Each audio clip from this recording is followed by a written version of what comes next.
This video is brought to you by Squarespace. What do you have to do to become the most talked about thing in Formula 1? Win a World Drivers' Championship? No. Make a terrible strategy decision. As much as Ferrari might try, still no. What about posting one tweet saying you haven't signed a contract? Yep, that will do it. Oscar Piastri is the biggest thing in Formula 1 at the moment, and he doesn't even drive a car. It's been 8 months since the last threat of a high court case in Formula 1, and Alpine have decided that is too long. So what on earth is going on with Oscar Piastri, and are Alpine really going to take him to court? Oscar Piastri's tweet rebuking Alpine's claims that he was going to be driving for them in 2023 has created a bigger controversy than Michael Massey's decisions in the 2021 season finale. Alpine have been made to look like amateurs by Fernando Alonso and Oscar Piastri, and to be honest, it is entirely their own fault. Alpine boss Otmar Szafnauer said he was convinced that Fernando would be signing on with his team for 2023, right up until Aston Martin released a press statement saying he would be driving for them instead. In an interview after Aston Martin's announcement, Otmar said, "Before he left, I confirmed with him we would be signing soon, and he said, 'Don't worry, I haven't signed with anybody else, we'll continue this in the next couple of days.' And then the next morning I saw the release from Aston." Losing the veteran Fernando Alonso, who is a 2-time World Drivers' Champion, to one of your direct rivals must have hurt Alpine badly. But what happened next was far more painful. They tweeted that Oscar Piastri would be taking Fernando's place for 2023.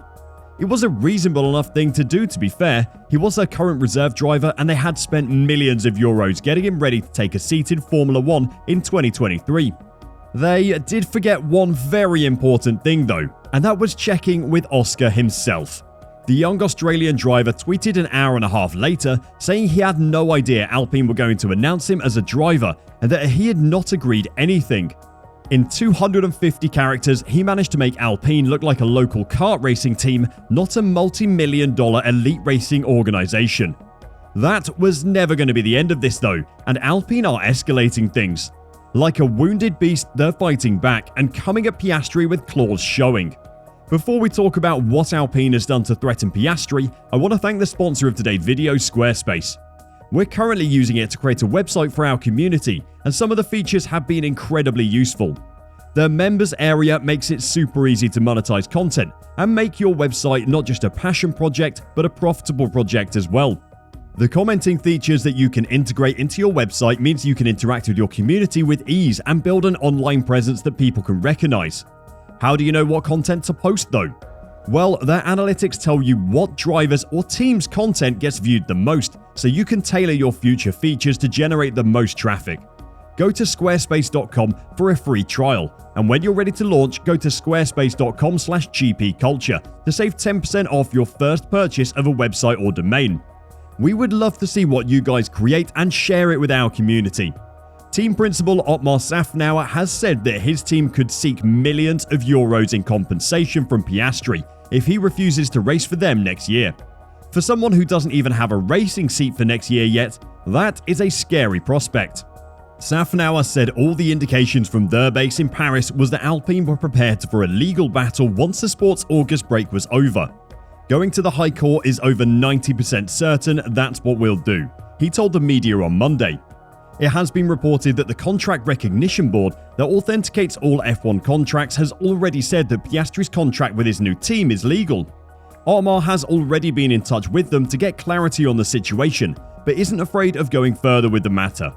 If the CRB says your license is only valid at Alpine, and then he, being Piastri, says, "That's great, but I'm never driving for them, I'll just sit out a year," then you've got to go to the High Court for compensation, said Szafnauer.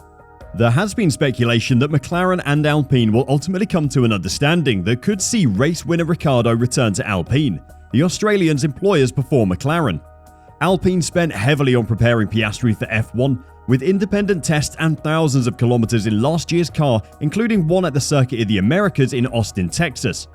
An F1 power unit alone costs around 1.75 million euros, and there is also the expense of a dedicated test team of mechanics and engineers who need flights, cars, and hotels. Like Otmar said, there is a chance that the CRB rule in Alpine's favour, but Oscar could just refuse to drive in 2023 while he waits for his contract to run out. There isn't a precedent for this happening in F1, but there is in football. A club signing an out-of-contract player under 24 is required to pay a fee to the player's former club to cover its contribution to their training and development so far. The CRB or FIA or the High Court might rule that if Oscar does run down his contract, then any team taking him on for the 2024 season would have to pay Alpine for the pleasure of his driving skills. That probably isn't a cost that many teams will want to front, no matter how much potential he may have. The French press are reporting that Piastri actually has 2 valid contracts at the moment, which makes the whole situation even more confusing. Apparently, Piastri has had a contract with McLaren approved by the CRB, meaning he will likely replace Daniel Ricciardo at the team in 2023. That is assuming this mess gets sorted out before then. What this information suggests is that the CRB thinks that the Alpine contract runs out at the end of the year. That is assuming they would allow a driver to be legally contracted to only one team. The nitty-gritty details of all of this requires an in-depth knowledge of Formula 1 driver contract rules, and if we're completely honest, we don't have that. I know that's probably a disappointment to you all, but if you want to pay for one of us to go through law school, then be my guest. McLaren are said to have officially informed Ricciardo of its intentions to terminate his contract early and thus make way for the arrival of Piastri. The Woking-based team is said to have initially contracted Piastri as a reserve driver for 2023, with the option of upgrading that contract to a permanent race seat. This is on the assumption that an agreement will be reached about the early departure of Ricciardo, who still has a contract until the end of 2023. Daniel affirmed his intention of staying with the team for 2023 earlier in the season, when Zak Brown made comments stating that he wasn't happy with the performance of the Australian driver. According to Daniel, though, he has complete control of the contract, meaning if McLaren want him gone, they will have to pay. It is not inconceivable that Ricciardo will then move back to Alpine and take the place originally intended for Piastri. Driver contracts aren't made public, hence why no matter where you go for your news, everyone is just speculating about what is going on with Piastri. Because we don't have access to their contracts, we also don't have access to their salaries. Daniel's salary has been estimated to be around $15 million a year, which is a lot of money for McLaren to pay to get him out of their car in 2023. The fact they are potentially willing to pay that much, though, to get someone else in shows how highly they rate Piastri, or perhaps how little they value Daniel. It is reported that Daniel is trying to make the most of their desire to get rid of him for next season, though, and has asked for $21 million as compensation for leaving the team. It's likely that should Ricciardo secure a drive elsewhere next season, any salary component he receives would see the same value refunded to McLaren. For example, should he receive $10 million from Alpine for 2023, Ricciardo would be required to refund McLaren $10 million of whatever settlement figure may finally be agreed upon. Alpine are understandably hurt by the whole situation, and team boss Otmar Szafnauer didn't hold back in a recent interview he did with Spanish newspaper El Confidencial. I expected more loyalty from Oscar than he is showing.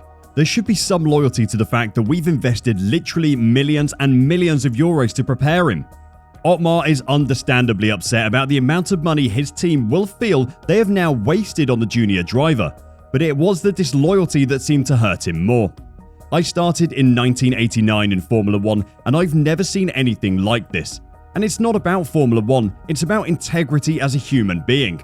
For me, the way I grew up, I don't need to sign a piece of paper and then have someone say, "You're lying because you signed this." For me, if you say, "Hey, help me, I'll help you tomorrow," there's no way I would go back on my word. No way. Alpine may be upset and hurt by Oscar leaving the team, but they need to be thinking ahead as well.